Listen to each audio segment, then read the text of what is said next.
Why would you attend an event run by the Chartered Institute of Architectural Technologists, or CIAT, if you weren't an architectural technologist? And even if you were an architectural technologist, why would you bother attending CIAT's AT Awards event if you were not nominated for an award? You might be surprised to hear there are plenty of reasons to attend in-person events, even if they're not run by your own professional body. And also to attend award events when you're not up for an award. And that's exactly what we're going to cover in this episode of Architecture Business Club, the weekly podcast for solo and small firm architecture practice owners just like you who want to build a profitable, future-proof architecture business that fits around their life. I'm John Clayton, your host. If you're a small practice leader or sole practitioner in architecture, struggling to find clarity or reach your goals, consider working with me. I offer personalised, one-to-one support through coaching, consulting and mentoring. This tailored approach helps you navigate your unique path to success. Whether it's growing your practice, working fewer hours, or building your team, I've got you covered. Just click the link in the show notes to book a call with me to discuss your options, or email John, that's Jon, at architecturebusinessclub.com for more information. Now let's talk about the AT Awards. Hey everyone, thanks so much for tuning in today. Today I wanted to talk about CIAT's forthcoming AT Awards event, so that you can understand who the event is for and why you might consider going, even if you're not a nominee for an award, or even if you're not an architectural technologist. So what is the AT Awards? So the AT Awards showcases the technology of architecture at its best. It's going to be held at Christchurch Spitalfields in East London in the UK on the 25th of October 2024. The event happens around this time of year every October in London in the UK. But this year's event is coming round fairly soon at the time when this episode is being published.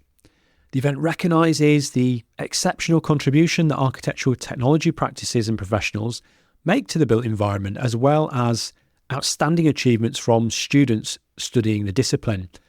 And at the event itself, the winners will be announced and presented with much excitement. I think whenever you have an event like this, there's often some common myths or misconceptions about the event. Things like, it's just for the award nominees, or this particular event is just for architectural technologists, that it's going to be a stuffy, formal occasion, that the speeches are going to be really long and boring, and unless you're a nominee, it's just not worth paying the ticket price to attend. So I wanted to share with you my experience of last year's event. I did attend the AT Awards in London in 2023, and I didn't know what to expect. I'd not been to the AT Awards before. I don't think I'd actually been to any awards event before, so I really didn't know what to expect. And what I found was that, firstly, it was at a fantastic venue. I believe the venue has changed this year, but I'm sure that it's going to be equally just as good as last year's. But it was a really great venue. It was a friendly atmosphere. It didn't feel too formal. There was a dress code, like you know, they didn't want you to turn up in your shorts or your ripped jeans and, you know, your muscle vest or whatever you like to wear on the weekends.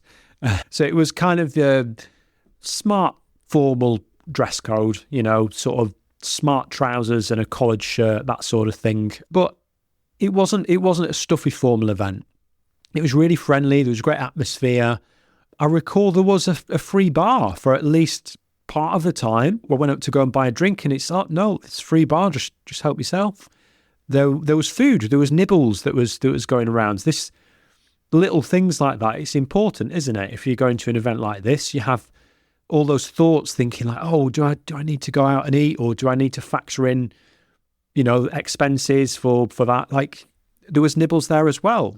There was an after party. Which I believe was sponsored by building material manufacturer, but everyone was invited. So after the ceremony finished, people could go to a nearby venue and the conversations carried on there. I got quite a lot out of it. I would say that I was pleasantly surprised by what I got out of it. I mean, I think firstly, it gave me an excuse to get away from my desk and have a day out in London. And as somebody that mainly works from home, just having a reason to get out and go somewhere different was fantastic in itself. I got to hear about amazing projects that architectural technologists are working on. I did get the opportunity to meet some existing friends that I have in the industry that were attending the event as well. So the team at Studio 11 Architecture were there. So it was great to catch up with Chris and the rest of the team. And I also met some online connections in person. So these were people that I'd been connected with online, either recently or been connected for a little while and never actually had a chance to meet them in real life. Remember, don't forget to download the Architecture Business Blueprint, the step-by-step formula to freedom for architects, architectural technologists and architectural designers. You can grab the blueprint without any charge at architecturebusinessclub.com/blueprint. And if you're enjoying this episode, then please leave a 5-star review or rating wherever you listen to podcasts. Now back to the show. So I met people like Anne Vanner and Ryan Godfrey, which was really cool.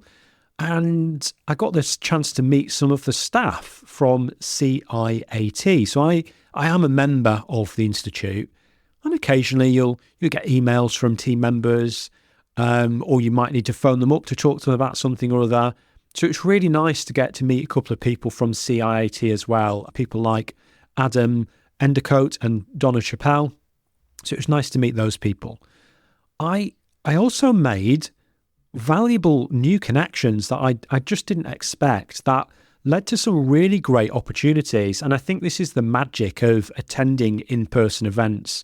You really get to connect with people in a different way than you do online in the DMs or even over Zoom. You just can't beat the connection that you get with people when you meet them in person. I met Dan Rigamonti, the current editor at Designing Buildings, the Construction Wiki, and that led to being invited to be a guest editor on that website. How amazing was that? That was something really unexpected. And then that led to being introduced to Stephen Drew, the founder of Architecture Social, who was also there at the AT Awards as well. And he invited me to be a guest on his live stream podcast. Now, at that point, I'd never been on a live stream before. I'd never been on a podcast before. It was actually a little bit before this particular podcast was launched.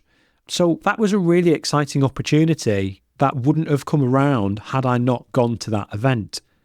The other thing that it did for me was that it was around the time, a little bit before launching this very show, gave me an opportunity to share that news with a few people before the launch date, to build a little bit of excitement up about that new thing that I was putting out into the world. So that was really great for me too.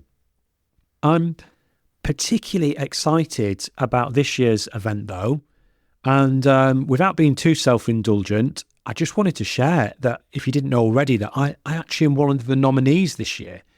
I've actually been nominated as a finalist in the Chartered Architectural Technologist of the Year category, which I'm hugely honoured about. And I have to thank fellow architectural technologist Trevor Smith for the nomination. So thank you very much, Trevor, for that. It's much appreciated.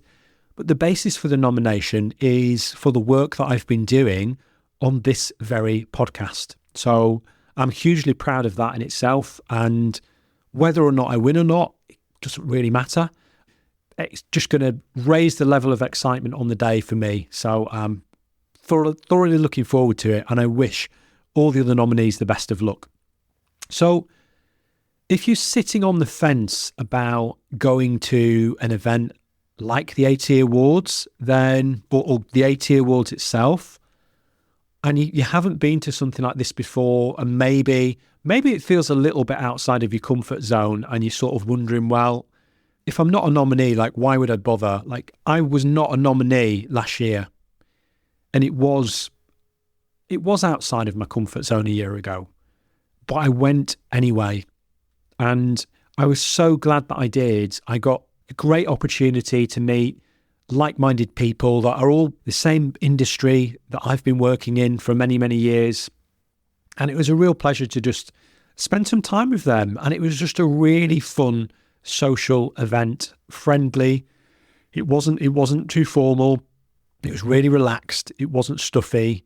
And it was just a heck of a lot of fun. I mean, they even had a great band in the background as well. The awards part, the speeches and things, it didn't go on for hours. It wasn't like, here comes the boring bit. We're going to have to sit and wait now for ages. It wasn't like that at all. So it was a really good event. And I would say if you are sitting on the fence about coming to the AT Awards or any other similar event that your professional organisation or another professional body within the architecture industry that's being run, just get yourself a ticket and get yourself there. Like, you really got nothing to lose. If you do want to go to the AT Awards in particular, though, this year, you are going to have to hurry up if you don't already have your ticket. I believe the tickets are available for around about a week. I think maybe you've got sort of 7 days to grab your ticket from the day that this episode has been published. So you really do need to get your skates on. I'll put a link in the show notes if you are minded to go and grab yourself a ticket. And if you do, then I look forward to meeting you there in person. Okay, till next week. Take care, guys. Next time, I'm joined by Martin Huntbatch to talk about lead generation. Thanks so much for listening to this episode of Architecture Business Club. If you liked this episode, think other people might enjoy it, or just want to show your support for the show, then please leave a glowing 5-star review or rating wherever you listen to podcasts. It would mean so much to me and makes it easier for new listeners to discover the show. And if you haven't already done so, don't forget to hit the subscribe button so you never miss another episode. If you want to connect with me, you can do that on most social media platforms. Just search for @Mr. John Clayton. The best place to connect with me online, though, is on LinkedIn. You can find a link to my profile in the show notes. Remember, running your architecture business doesn't have to be hard, and you don't need to do it alone. This is Architecture Business Club.